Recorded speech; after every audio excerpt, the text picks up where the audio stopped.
चला तयार आहे सगळेजण? बघा आता मी एक तुम्हाला छानशी गोष्ट सांगणार आहे बरं का. कोणाकोणाला गोष्ट ऐकायची? अरे वा छान. गोष्टी सर्वांना आवडतात हो की नाही? बघा एका जंगलामध्ये एक ससा घाईघाईने कुठल्या तरी कामानिमित्त निघालेला होता रस्त्याने. आणि रस्त्याने निघालेला असताना त्याच्या मागणं पण एक प्राणी येतो. तो प्राणी असतो खूप मोठा असतो. तो जाता जाता काय करतो, त्याला सशाला धक्का देऊन जातो. दोघांना पण घाई असते. ससा असतो छोटासा आणि मागणं येणारा प्राणी असतो मोठा असतो. आणि जाता जाता काय करतो, त्याला तो धक्का देतो. बघा आता मी एक तुम्हाला ह्याच्यावर प्रश्न विचारणार आहे. आता बघा ज्यावेळेस सशाला त्या प्राण्याचा धक्का लागतो त्यावेळेस सशाला काय वाटत असेल रे? काय वाटेल सशाला? हां सांग. अरे वा छान. राग येईल त्याला. आणखीन काय वाटेल? दुःख वाटेल. कसा? शाबास. आणखीन काय वाटेल बरं? हां सांग जान्हवी, काय वाटेल? त्याला त्रास होईल. त्रास होईल. बर ठीक आहे. आणखीन कोण सांगतं? हां सांग कुणाल. वाईट वाटेल त्याला. अगदी बरोबर आहे, साहजिकच आहे. बरं मला सांगा, असंच तुम्हाला कधी कधी राग येतो रे? तुम्हाला कधी कधी राग येतो? राग येतो की नाही? आपल्याला सगळ्यांना येतो ना. पण कधी कधी येतो. काही कारण असतं की नाही? काय काय कारण असतात तरी राग येण्याची कारण काय असतात? मला ना माझं पहिलं कारण सांगते तुम्हाला. मला राग कधी येतो, माझं तर कुणी नाही ना ऐकलं, मला त्यावेळेस फार राग येतो. तुम्हाला कसा राग कशामुळे येतो सांगा बरं? काय काय कारण आहेत? राग येण्याची अनेक कारण असतात हो की नाही? असतात की नाही? हा सांग. मला कोणी मारलं तर मला राग येतो. अरे वा छान. राग कशामुळे येतो तिला? कोणी मारल्यानंतर. तुला कशामुळे राग येतो? मला आईने खेळायला नाही जर पाठवलं तर इशिताला राग येतो. हा सांग. मला धक्का दिल्या मला राग येतो. बर म्हणजे कोणी धक्का जर दिला त्याला तर त्याला राग येतो हे की नाही? तुला? हा त्याची चुकी नसताना मला हाणलं तर. बर माझी चुकी नसताना कोणी जर मला मारलं तर मला राग येतो. तुला कशामुळे राग येतो रे? उभा राहा.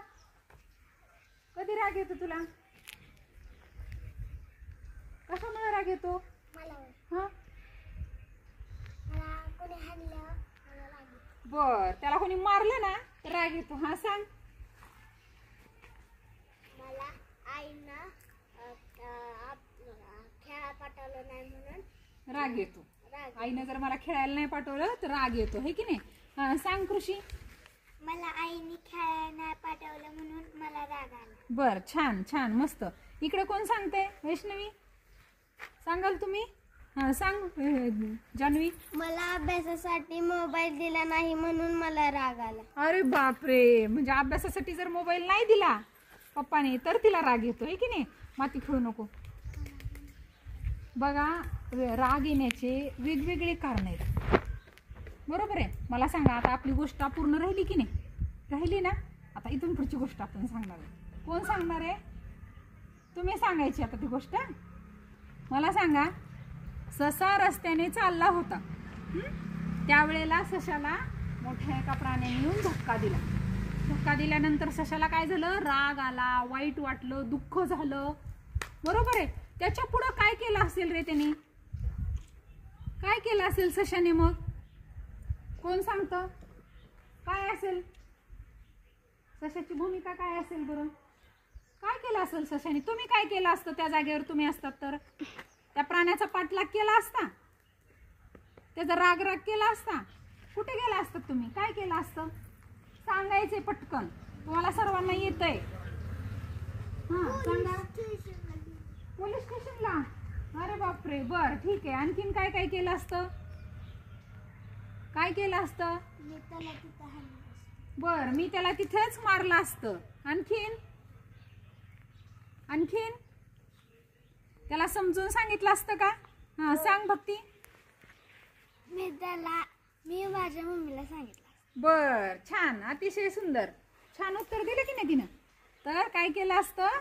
मी माझ्या त्या सशाने काय केलं असतं? त्याच्या आईकडे गेला असता आणि त्या प्राण्याचं नाव सांगितलं असतं की मला असं असं त्यांनी धक्का दिलाय. मग तिथून पुढं काय झालं असतं बरं? तिथून पुढं काय झालं असतं? इथून पुढे काय केलं असतं? हा सांग. त्याची आई त्या प्राण्याकडे गेली. हा त्या प्राण्याकडे गेली. त्या प्राण्याकडे गेल्यानंतर काय झालं?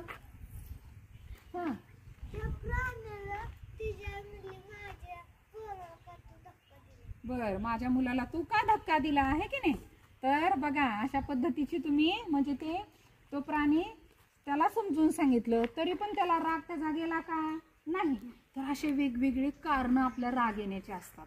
मला कधी राग येतो, आज हा मूल्यवर्धनचा आपण ह्या ठिकाणी घटक आपण अभ्यासला. समजलं तुम्हाला? हो. ओके.